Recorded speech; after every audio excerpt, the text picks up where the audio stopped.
Good morning students, welcome to physics class. यह video 12th Hindi medium वाले बच्चों के लिए। जैसा कि आपको पता था, हम आपको चैप्टर नंबर 2 करा रहे थे और उसमें हमने आपको गाउस लॉ की पहली एप्लीकेशन करा दी। आज हम उसी से संबंधित आपको एक न्यूमेरिकल करा रहे हैं। 2 न्यूमेरिकल हम पहले करा चुके हैं। अभी गॉस लॉ से संबंधित आपका एक और न्यूमेरिकल है और ये न्यूमेरिकल नंबर है आपका 5, है ना। मैं न्यूमेरिकल बोर्ड पे लिख रहा हूँ। न्यूमेरिकल नंबर है 5। न्यूमेरिकल क्या है? एक अनंत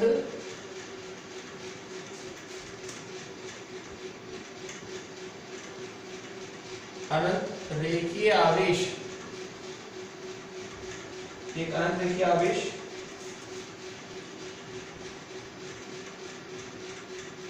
दो सेंटीमीटर दूरी पर 9 × 10⁴ न्यूटन प्रति कूलाम का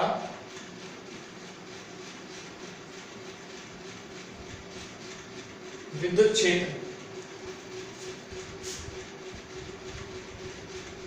क्षेत्र उत्पन्न करता है।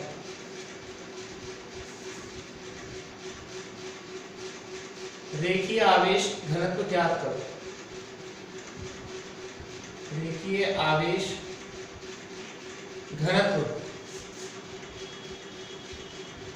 ज्ञात करो। आइए देखते हैं बच्चों इस क्वेश्चन को। कल हमने आपको बताया था, ई दे रखा है इस क्वेश्चन में आपको कितना, 9 × 10⁴ न्यूटन पर कूलाम, और दूरी दे रखी है कितनी, 2 सेंटीमीटर, कितना 2 × 10⁻⁴ 2 मीटर। और रेखीय आवेश घनत्व पूछ रहा है। ई बराबर कितना, 2k λ/r, लैम्डा पूछा जा रहा है। ई का मान रख देंगे 9 × 10⁴, 2 k का मान रख देंगे 9 × 10⁹, लैम्डा हमको चाहिए, और r सेंटीमीटर की मीटर बनाएंगे 2 × 10⁻², 2 से 2 कैंसिल हो जाएगा, 9 से 9 कैंसिल हो जाएगा।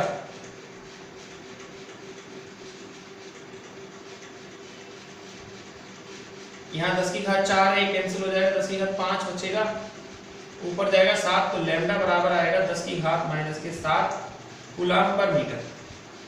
तो ये आपका क्वेश्चन नंबर 5 है। देखिए बच्चों आप इस क्वेश्चन को, फिर आगे बढ़ते हैं।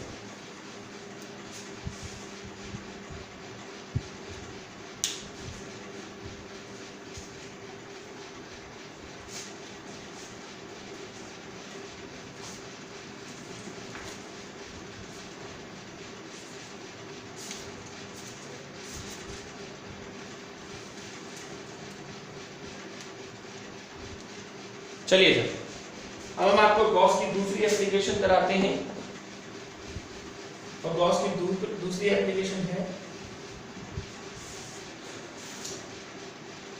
समरूप आवेशित अचालक परत के कारण। गॉस की दूसरी एप्लीकेशन है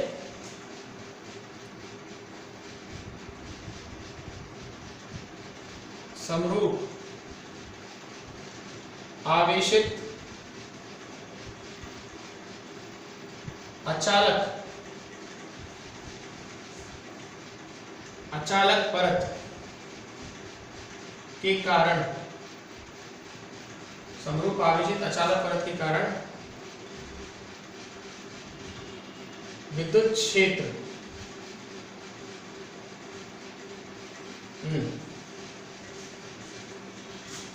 ठीक है। समरूप आवेशित अचालक परत के कारण हमको विद्युत क्षेत्र निकालना है।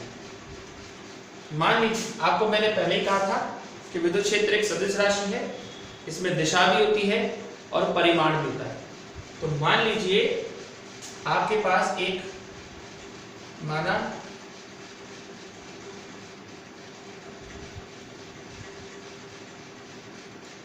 अचालक परत का एक हमारे पास भाग है ABCD। अच्छा, अचालक परत की खास बात ये होती है कि जब आप इसे आवेश देते हैं तो आवेश एक समान रूप से इसके पृष्ठ पर और इसके भीतर वितरित हो जाता है। अंदर भी रहता है आवेश और इसके पृष्ठ पर भी रहता है आवेश।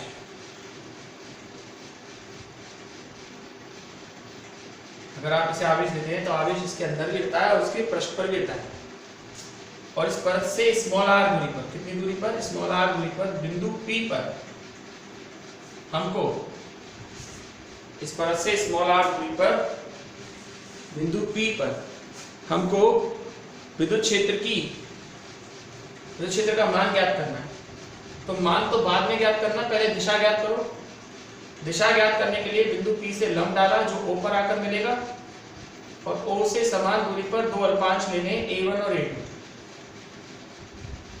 और इन अल्पांशों के कारण कल की तरह ये बिल्कुल, इन अल्पांशों के कारण बिंदु P पर विद्युत क्षेत्र की तीव्रता का मान परिमाण में तो समान होगा लेकिन दिशा भिन्न भिन्न होगी। अब परिणामी दिशा ज्ञात करने के लिए हम इसके घटक करेंगे DE cos थीटा और ये DE sin थीटा। ठीक है, ऐसे यहां पर DE cos थीटा और DE sin थीटा, ये भी थीटा होगा। तो आपको पता है कि DE sin थीटा और DE sin थीटा परिमाण में समान है एवं दिशा में विपरीत है। तो ये तो आपस में एक दूसरे के प्रभाव को निरस्त कर देंगे, लेकिन DE cos थीटा और DE cos थीटा एक ही दिशा में होने के कारण परस्पर जुड़ जाएंगे। ठीक है, तो हम ये कह सकते हैं कि अचालक परत के कारण जो विद्युत क्षेत्र की तीव्रता होगी वो सदैव परत के लंबवत होगी। मान लीजिए अचालक परत का क्षेत्रफल ऐसे और इस पर इसको दिया गया आवेश Q है, तो पृष्ठीय आवेश घनत्व कितना होगा या पृष्ठ आवेश घनत्व?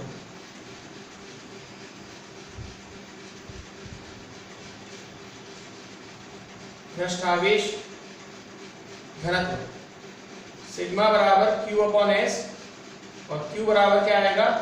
सिग्मा S, समीकरण नंबर 1। ये है बच्चों इसका सिस्टम। आई थिंक आपको ये यहां तक समझ में आ गया होगा। पहला काम तो हमेशा ये रहता ही है कि मतलब परत के कारण जो विद्युत क्षेत्र होगा, परत के कारण जो विद्युत क्षेत्र होगा, ये जो परत के कारण विद्युत क्षेत्र है वो सदैव परत के लंबवत होगा, ना ऊपर ना नीचे ना अगल ना बगल। हमेशा जब ये होगा जब वो परत से कितने डिग्री का कोण बनाएगा? 90 डिग्री का कोण बनाएगा। तो परत के कारण विद्युत क्षेत्र जो होगा वो सदैव परत के तल के लंबवत होगा। कल भी ऐसा ही आया था, कल और आज सेम है बच्चों। अब बात आती है दूसरा, यानी कि मान निकालने की, है ना।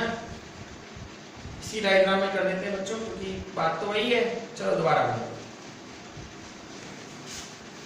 अब आपको मापांक निकालना है किसका? विद्युत क्षेत्र का। वही आपको अचालक परत बनानी है। चलिए,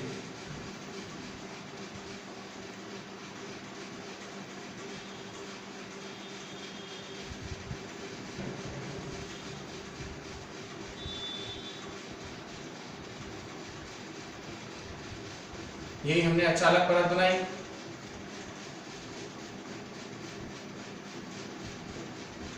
ठीक है, ये हमने अचालक परत बनाई और इससे हमने वही कितनी दूरी पर, स्मॉल r दूरी पर आपको बिंदु P पर विद्युत क्षेत्र निकालना है। वही अचालक परत ABCD है। अब देखो कैसा पृष्ठ माने। कल तो आपने ऊर्ध्वाधर बेलन मान लिया था, आज आप मानोगे क्षैतिज बेलनाकार पृष्ठ। बेटा इसको दम से समझो, मेन तो चीज यही है समझने की। गाउस के नियम में या गाउस की एप्लीकेशंस में, गाउस के अनुप्रयोग में किस तरह से गाउसीय पृष्ठ माना जाता है, मेन वही है समझने का। तो हमने एक बेलनाकार गाउसीय पृष्ठ की कल्पना है। जिसमें जो बेलन का जो क्षेत्रफल है अनुप्रस्थ काट का क्षेत्रफल ये उतना ही होगा जितना शीट यानी कि इस अचालक परत का क्षेत्रफल, अचालक परत का क्षेत्रफल और बेलन का क्षेत्रफल समान होगा। तो r लंबाई यहां और r ही लंबाई किधर, पीछे। तो हमने पीछे लंबाई क्यों आएगी भाई, मैंने आपसे कहा था अचालक परत वो होती है जिसमें पृष्ठ पर भी आवेश जाए, भीतर भी जाए, सब तरफ जाए। तो इसके कारण विद्युत क्षेत्र की तीव्रता ज्ञात करने के लिए हमें 2r लंबाई की बेलन की कल्पना करनी पड़ी है। किस लंबाई की बेलन की कल्पना करनी पड़ी हमें, 2r लंबाई की। हमें 2r लंबाई के बेलन की कल्पना करनी पड़ी है। और आपको ऐसी फीलिंग भी हो रही होगी कि ये बेलन इसके अंदर से होकर गुजर रहा है और बेलन का जो अनुप्रस्थ काट का क्षेत्रफल है वो उतना ही है जितना कि इस अचालक परत का क्षेत्रफल है।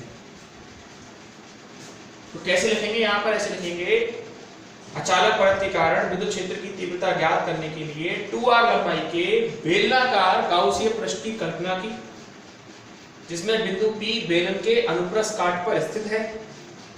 बिंदु P बेलन के किस पर स्थित है, अनुप्रस्थ काट पर स्थित है। तो गाउस के नियम से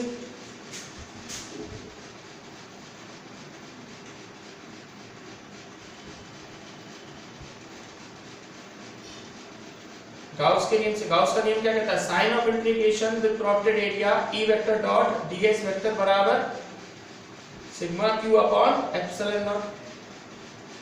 परंतु सिग्मा q बराबर क्या होगा, q। तो sign of integration with producted area E vector dot ds vector बराबर q अपॉन एप्सिलॉन नॉट। समीकरण नंबर 1 नहीं 2, और समीकरण 1 से 2 में मान रख दो।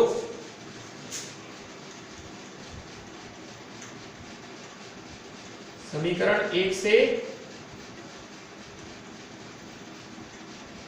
समीकरण 2 में मान रखने पर E vector dot ds vector बराबर सिग्मा s अपॉन एप्सिलॉन। समीकरण number 3,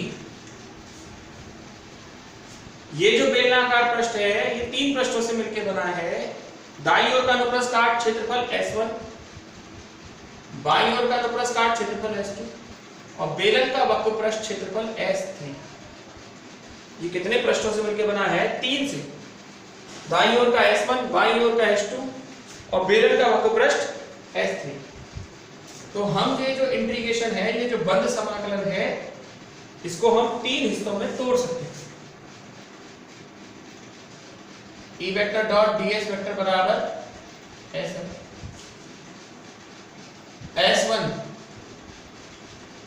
E vector dot ds S2 E vector dot ds plus S3 E vector dot ds बराबर कितना, sigma s upon epsilon not. हमने इस पृष्ठ को 3 से मिलकर बना मान लिया। और जब विद्युत क्षेत्र की तीव्रता ज्ञात करनी होती है तो इन पर अल्पांशों की कल्पना करनी पड़ती है। और अल्पांश का क्षेत्रफल की दिशा होती है पृष्ठ के लंबवत बाहर की तरफ।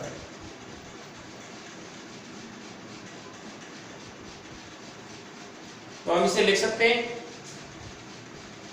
S1 E ds cos theta plus S2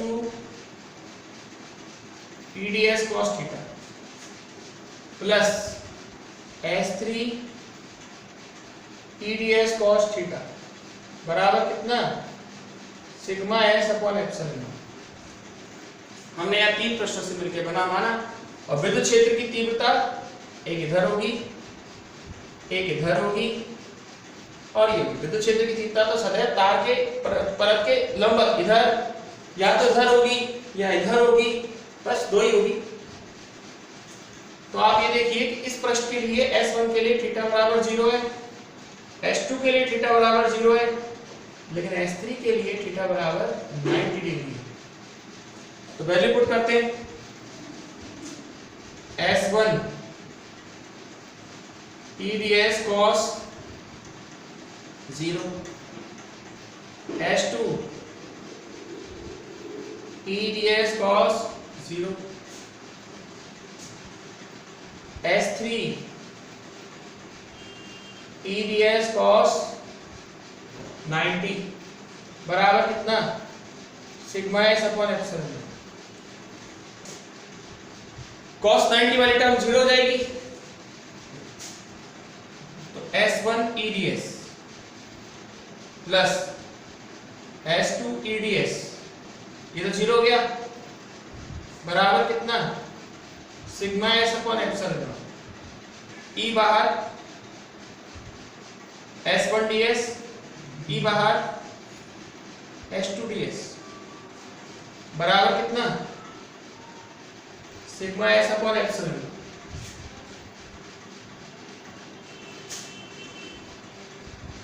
तो S1 DS बराबर S हो जाएगा। क्यों, मैंने तो पहले ही कहा था कि आप जो वक्रपृष्ठ मान, जो आप विलयन का अनुप्रस्थ काट का क्षेत्रफल मान रहे हैं वो उतना ही माने जितना ये, इसको 4 मिलेंगे, मतलब अनुप्रस्थ काट का क्षेत्रफल आपको उतना ही मानना पड़ेगा जितना इस शीट का है। तो आप इन दोनों वैल्यूज को रख दीजिए S1 और S2 को इसमें, तो क्या आएगा, ES प्लस ES बराबर sigma s upon epsilon not, 2ES बराबर sigma s upon epsilon not, S से S कैंसिल, E बराबर क्या आएगा, sigma upon 2 epsilon not. E बराबर क्या निकलेगा आपका, सिग्मा अपॉन 2 एप्सिलॉन नॉट, ये आएगा बच्चों समीकरण नंबर 5। तो समीकरण 5 जो है वो अचालक परत के कारण विद्युत क्षेत्र की तीव्रता का समीकरण है। अच्छा, इस समीकरण में कहीं R नहीं है, देखो आप, नहीं है ना, तो अगर इसका सदिश रूप लिखें, वेक्टर फॉर्म सदिश रूप, तो E वेक्टर बराबर क्या आएगा, sigma upon 2 epsilon not n के, ये आएगा बच्चों इसका सदिश रूप। अगर हम इसका सदिश रूप लिखें तो इसका सदिश रूप कितना आएगा, E वेक्टर बराबर sigma upon 2 epsilon not into n के, ये इसका सदिश रूप आएगा। मेरे हिसाब से आप लोगों की समझ में आ गया होगा कि E वेक्टर बराबर किस तरीके से हमने इसको निकाला है, ठीक है। तो ये गाउस लॉ की दूसरी एप्लीकेशन है, एक बार इसको देखिए फिर मैं आगे बढ़ता हूं।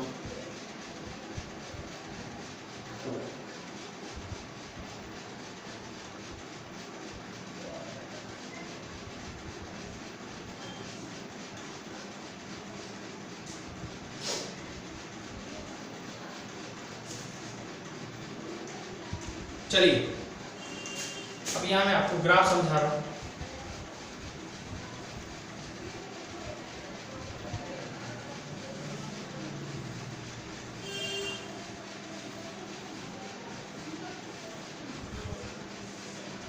चलिए देखिए,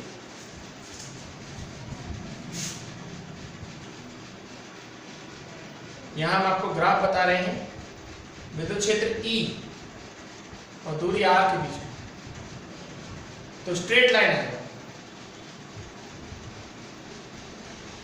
ये ग्राफ क्या बता रहा है, ये ग्राफ ये बता रहा है कि विद्युत क्षेत्र की तीव्रता दूरी R पर निर्भर ही नहीं करती। अगर आप E और सिग्मा के बीच में ग्राफ बनाएं